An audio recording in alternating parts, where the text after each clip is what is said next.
புதுவையில் வாக்காளர் விழிப்புணர்வு கருத்துக்கள் அச்சிடப்பட்ட பான்லே நிறுவனத்தின் பால் பாக்கெட்டுகள் விநியோகத்தினை மாவட்ட தேர்தல் அதிகாரி குலோத்துங்கன் துவக்கி வைத்தார். புதுவை சட்டமன்ற தேர்தலுக்குண்டான வாக்காளர் விழிப்புணர்வு தொடர் பிரச்சாரத்தின் ஒரு பகுதியாக வாக்காளர் விழிப்புணர்வு கருத்துக்கள் அச்சிடப்பட்ட பான்லே நிறுவனத்தின் பால் பாக்கெட்டுகள் விநியோகத்தினை மாவட்ட தேர்தல் அதிகாரி குலோத்துங்கன் பான்லே நிறுவனத்தின் மேலாண் இயக்குனர் மற்றும் பான்லே முகவர்கள் முன்னிலையில் துவக்கி வைத்தார். தவறாமல் வாக்குப்பதிவு செய்யவும், உங்களது வாக்கு உங்களது குரல், வாக்காளராக இருப்பதில் பெருமிதம் கொள்ளவும், உங்களது வாக்கு உங்களது எதிர்காலம், வாக்கு அளித்திட பணம் பொருள் வாங்குவது குற்றம், வாக்காளர் பட்டியலில் உங்கள் பெயரை சரிபார்க்கவும், தேர்தல் விதி மீறல்களை தெரியப்படுத்த சிவிஜில் செயலி நமது இலக்கு 100% கண்ணியமான வாக்குப்பதிவு. தேர்தல் புகார்களுக்கு வாட்ஸ்அப் எண் 8933331950. மின் வாக்காளர் அடையாள அட்டை வசதி உள்ளது போன்ற 20 மைய கருத்துக்கள் அச்சிடப்பட்ட பான்லே பால் பாக்கெட்டுகள் தினமும் 2,10,000 இல்லங்களை சென்றடைய உள்ளது. இந்த பிரச்சாரம் தேர்தல் தினமான 9/4/2026 வரை தொடரும். இந்நிகழ்ச்சியில் துணை மாவட்ட தேர்தல் அதிகாரி கனபரான், பான்லே மேலாண் இயக்குனர் வடிவேல் முருகன், வருவாய் அதிகாரி குமாரவேல், பான்லே முகவர்கள் மற்றும் பலர் கலந்து கொண்டனர். புதுவையில் வருகின்ற 2026-27 கல்வியாண்டில் தமிழ் வழி கல்வியை கட்டாயமாக்க வேண்டும், புதுச்சேரி மாநிலத்திற்கு என தனி கல்வி வாரியம் உருவாக்க வேண்டும் என வலியுறுத்தி தமிழ் உரிமை இயக்கம் சார்பில் துணைநிலை ஆளுநர் மாளிகை நோக்கி அணிவகுப்பு முற்றுகை போராட்டம் நடைபெற்றது. புதுச்சேரி தமிழ் உரிமை இயக்கம் சார்பில் வருகின்ற 2026-27 கல்வியாண்டில் தமிழ் வழி கல்வியை கட்டாயமாக்க வேண்டும், புதுச்சேரி மாநிலத்திற்கென்று தனிக்கல்வி வாரியம் உருவாக்க வேண்டும், தமிழ் வளர்ச்சி துறையை ஏற்படுத்த வேண்டும், தாய்மொழி தமிழை அழிக்கும் புதிய கல்விக் கொள்கையை மத்திய இடைநிலை கல்வி வாரியம் பாடத்திட்டத்தை முற்றிலுமாக கைவிட வேண்டும், புதுவையில் அலுவல் மொழி சட்டம் 1964 நடைமுறைப்படுத்த வேண்டும் உள்ளிட்ட பல்வேறு கோரிக்கைகளை வலியுறுத்தி புதுவை துணைநிலை ஆளுநர் மாளிகை அணிவகுப்பு மற்றும் முற்றுகை போராட்டம் அண்ணா சிலை சதுக்கம் அருகே நடைபெற்றது. அதன்படி தமிழ் உரிமை இயக்கம் தலைவர் பாவண்ணன் தலைமையில் 100க்கும் மேற்பட்ட நிர்வாகிகள், சமூக அமைப்பை சேர்ந்த நிர்வாகிகள், பொதுமக்கள் என 100க்கும் மேற்பட்டோர் புதுச்சேரி துணைநிலை ஆளுநர் மாளிகை நோக்கி அண்ணா சிலையிலிருந்து ஊர்வலமாக புறப்பட்டு நேரு வீதி, மிஷன் வீதி வழியாக சம்பக்கோவில் அருகே வந்தபோது போலீசார் அவர்களை தடுத்து நிறுத்தினர். அதைத் தொடர்ந்து போராட்டத்தில் ஈடுபட்ட தமிழ் உரிமையை இயக்க நிர்வாகிகள் உட்பட சமூக அமைப்பை சேர்ந்த நிர்வாகிகள் வருகின்ற கல்வியாண்டில் தமிழ் வழி கல்வியை கட்டாயமாக்க வேண்டும், புதுச்சேரிக்கென தனி கல்வி வாரியத்தை உருவாக்க வேண்டும் உள்ளிட்ட பல்வேறு வேட்கைகளை கைவுறுத்தி கண்டன கோஷங்களை எழுப்பினர். இதில் ஏராளமான தமிழ் உரிமை இயக்க நிர்வாகிகள், பொதுமக்கள், சமூக அமைப்பை சேர்ந்த நிர்வாகிகள் கலந்து கொண்டனர்.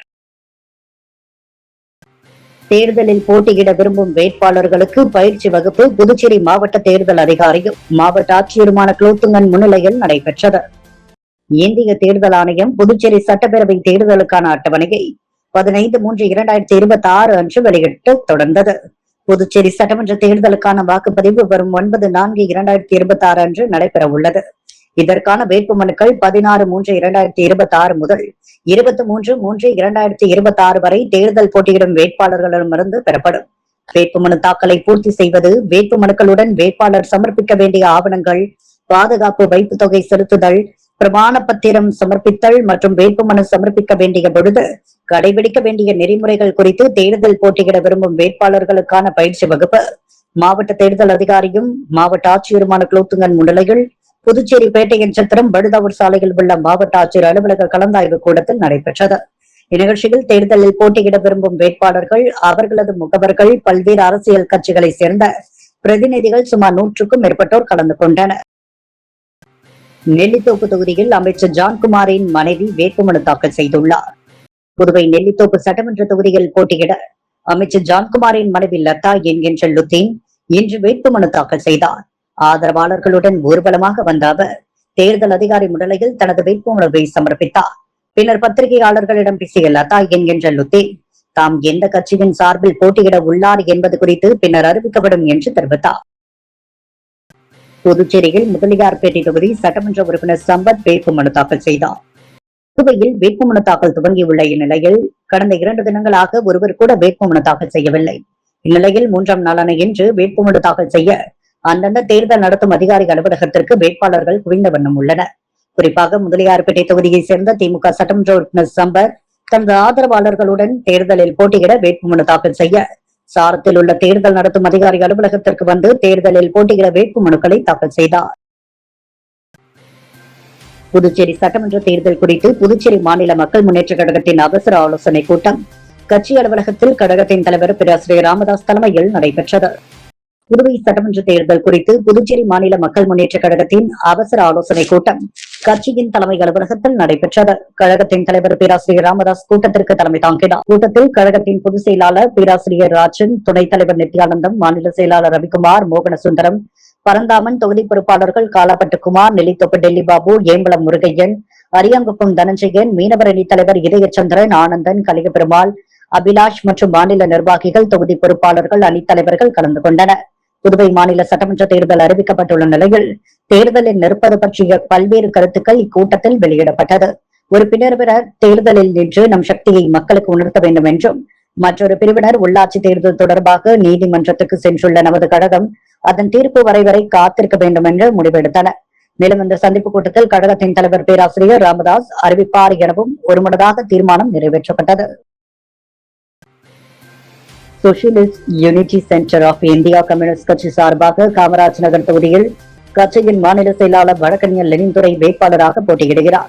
அவரை ஆதரித்து தேர்தல் பணிக்குழு கூட்டம் நடைபெற்றது. தேர்தல் பணிக்குழு கூட்டம் கட்சியின் மாநில குழு உறுப்பினர் முத்து தலைமையில் நடைபெற்றது. கவிஞர் தமிழ்வழி கல்வி வட்ட ஒருங்கிணைப்பாளர் வரவேற்புரையாற்ற ஏஐயுடியூசி மாநில செயலாளர் சிவகுமார், ரெயின்போ நகர் நலவாழ்வு சங்கத்தின் தலைவர் சண்முகம், வழக்கறிஞர் ரத்தினம், வழக்கறிஞர் சந்திரமோகன், கவிஞர் குமாரவேலு, தவமணி, நகர் குடியிருப்பு நலவாழ்வு சங்கத்தின் தலைவர் ரகுபதி, சுவாமி பிள்ளை தோட்டம் காமராஜர் நகர் இளைஞர் நற்பணி மன்றத்தின் தலைவர் ரவி, அணைக்கரை மேடு மணிமாறன், வழக்கறிஞர் ஆறுமுகம், சக்ரதாஸ், நகர் கணேஷ், தொழிலதிபர் கந்தசாமி, சத்யா, சாமி கண்ணு, ஆட்டோ சங்க தலைவர் ராபர்ட், நடைபாதை வியாபாரி சங்க தலைவர் சீனு, அகில இந்திய ஜனநாயக மாணவர் சங்க தலைவர் சுதாகர், சமூக ஆர்வலர் மலர்பாணி, மாணவர் சங்க தலைவர் திவ்யா மற்றும் சட்டக்கல்லூரி மாணவர்கள் கலந்து கொண்டனர். வேட்பாளர் வழக்கறிஞர் லெனின்துரை நிறைவுரை ஆற்ற வேட்பாளர் லெனின்துரை வருகின்ற வெள்ளிக்கிழமை அன்று ஊர்வலமாக சென்று வேட்புமனு தாக்கல் செய்வது என்று முடிவெடுக்கப்பட்டது. வருகின்ற சட்டமன்ற தேர்தலையொட்டி வங்கிகள் தேர்தல் காலத்தில் பின்பற்ற வேண்டிய நடைமுறைகள் குறித்து மாவட்ட ஆட்சியரும் தேர்தல் அதிகாரியுமான குலோத்துங்கன் தலைமையில் ஆலோசனை கூட்டம் நடைபெற்றது. புதுச்சேரி மாவட்ட ஆட்சியர் வளாகத்தில் மாவட்ட நிர்வாகத்தின் சார்பில் தேர்தல் அதிகாரி குலோத்துங்கன் தலைமையில் புதுச்சேரி மாவட்டத்தில் செயல்பட்டு வரும் அனைத்து வங்கிகளின் மேலாளர்கள் மற்றும் தொடர்புடைய அதிகாரிகள் கலந்து கொண்ட ஆலோசனை கூட்டம் நடைபெற்றது. ஆலோசனை கூட்டத்தில் முதுநிலை காவல் கண்காணிப்பாளர் கலைவாணன் உள்ளிட்ட தேர்தல் துறை அதிகாரிகள் உடனிருந்தனர். புதுச்சேரி சட்டமன்ற பொதுக்கூட்டத்தில் 2026 அறிவிக்கப்பட்டதன் தொடர்ச்சியாக இந்திய தேர்தல் ஆணையத்தின் வழிகாட்டுதல்படி தேர்தல் நன்னடத்தை விதிமுறைகள் அமலுக்கு வந்துள்ள நிலையில் வங்கிகள் தேர்தல் காலத்தில் பின்பற்ற வேண்டிய நடைமுறைகள் குறித்து இக்கூட்டத்தில் விரிவான ஆலோசனை மேற்கொள்ளப்பட்டது. தேர்தல் நன்னடத்தை விதிகள் அமலில் உள்ள காலப்பகுதிகள், வங்கிகள் இந்திய தேர்தல் ஆணையம் வெளியிட்டுள்ள அனைத்து அறிவுறுத்தல்களையும் நிலவும் சட்ட விதிமுறைகளையும் முழுமையாக கடைபிடிக்க வேண்டும் என மாவட்ட தேர்தல் அதிகாரி அறிவுறுத்தினார். குறிப்பாக மிகப்பெரிய தொகை பண பரிவர்த்தனைகள், சந்தேகத்திற்கிடமான ரொக்க பணம் எடுத்தல் மற்றும் வைப்பு தொகை, மேலும் தேர்தலை பாதிக்கக்கூடிய வகையிலான அசாதாரண நிதி இயக்கங்கள் போன்றவை தொடர்பாக உரிய கண்காணிப்பு மேற்கொள்ள வேண்டும் என்றும், தேவையான தகவல்கள் உடனுக்குடன் சம்பந்தப்பட்ட தேர்தல் அதிகாரிகள் மற்றும் கண்காணிப்பு அமைப்புகளுக்கு தெரிவிக்கப்பட வேண்டும் என்றும் வலியுறுத்தப்பட்டது. இது தொடர்பான விழிப்புணர்வு நிகழ்வுகள் வைக்க அறிவுறுத்தப்பட்டன. மேலும் வேட்பாளரின் உதவியாளர்கள் உள்ளிட்டவர்கள் தேர்தல் முடியும் வரை தங்கள் வங்கியில் கணக்கு ஆரம்பிக்க வருகை புரிந்தால் அவர்களுக்கு தாங்கள் முழு ஒத்துழைப்பு வழங்க வேண்டும் எனவும் மாவட்ட ஆட்சியர் தெரிவித்தார். புதுச்சேரி அரசியலில் மாற்றத்தை ஏற்படுத்தும் நோக்கில் செயல்பட்டு வரும் 10 ரூபாய் சட்ட இயக்கத்தின் நிறுவனர் ரகு இன்று தனது வேட்புமனுவை தாக்கல் செய்தார். புதுச்சேரி தட்டாஞ்சாவடியில் உள்ள தேர்தல் நடத்தும் அலுவலர் அலுவலகத்தில் அரியாங்குப்பம் சட்டமன்ற தொகுதியில் போட்டியிடுவதற்கான தனது வேட்புமனுவை ரகு அதிகாரப்பூர்வமாக சமர்ப்பித்தார். மனு தாக்கலை முடித்துவிட்டு வெளியே வந்த அவர் அங்கு திரண்டிருந்த பொதுமக்களுக்கும் ஆதரவாளர்களுக்கும் இனிப்புகளை வழங்கி தனது மகிழ்ச்சியை பகிர்ந்து கொண்டார். பின்னர் செய்தியாளர்களிடம் பேசிய ரகு, அரியாங்குப்பம் தொகுதி மக்கள் என் மீது மிகுந்த நம்பிக்கை வைத்துள்ளனர். இந்த தேர்தலில் நான் வெற்றி பெற்று மக்கள் பிரதிநிதியாக தெரிவு செய்யப்பட்டால் அடித்தட்டு மக்களின் வாழ்வாதாரத்தை மேம்படுத்த முன்னுரிமை அளிப்பேன். வறுமை கோட்டிற்கு கீழ் உள்ள மக்களின் முன்னேற்றத்திற்காக அனைத்து விதமான மக்கள் நலத்திட்டங்களையும் தொகுதிக்கு கொண்டு வருவேன். அரியாங்குப்பம் தொகுதி மக்கள் தனக்கு முழுமையாக ஆதரவை வழங்கி ஒரு மாற்றத்தை உருவாக்குவார்கள் என்றுதான் உறுதியாக நம்புவதாக தெரிவித்துள்ளார். புதுச்சேரியில் வரும் ஏப்ரல் 9ஆம் தேதி தேர்தல் நடைபெறுவதையொட்டி வாகன சோதனை நடைபெற்றது. புதுவையில் ஏப்ரல் 9ஆம் தேதி சட்டமன்ற தேர்தல் நடைபெற உள்ளது. இதையொட்டி வாக்காளர்களுக்கு பணம் மற்றும் பரிசு பொருள் கொடுப்பதை தடுக்கும் வகையில் மாநிலம் முழுவதும் வருவாய்த்துறை மற்றும் காவல்துறை இணைந்து வாகன சோதனை மேற்கொண்டு வருகின்றன. இதையொட்டி நகர பகுதியில் உள்ள பெரிய கடை காவல் நிலையத்திற்குட்பட்ட SV பட்டேல் சாலைகள் போலீசார் வெளியூர் பகுதிகளிலிருந்து வந்த கார்களை சோதனை மேற்கொண்டனர். இதேபோன்று நகர பகுதியில் உள்ள பல்வேறு காவல் நிலையங்களுக்கு உட்பட்ட பகுதிகளில் சோதனை மேற்கொண்டது குறிப்பிடத்தக்கது.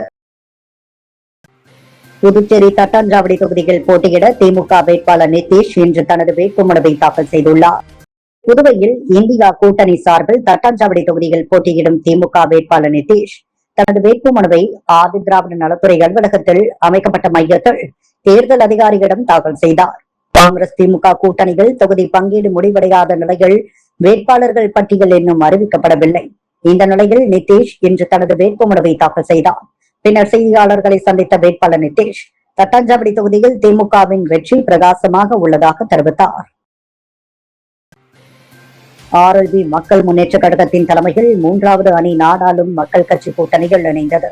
மற்ற அரசியல் கட்சிகளுடன் கூட்டணி சம்பந்தமாக பேச 5 பேர் கொண்ட குழு அமைக்கப்பட்டுள்ளதாக மாநில தலைவர் RL வெங்கட்ராமன் தெரிவித்துள்ளார். அகில இந்திய நாடாளும் மக்கள் கட்சி கூட்டணியில் இணைந்து செயல்பட விருப்பம் தெரிவித்த அக்கட்சியின் நிறுவன தலைவர் அக்னி செல்வராஜ் தன்னை நேரில் சந்தித்து பேசினார்.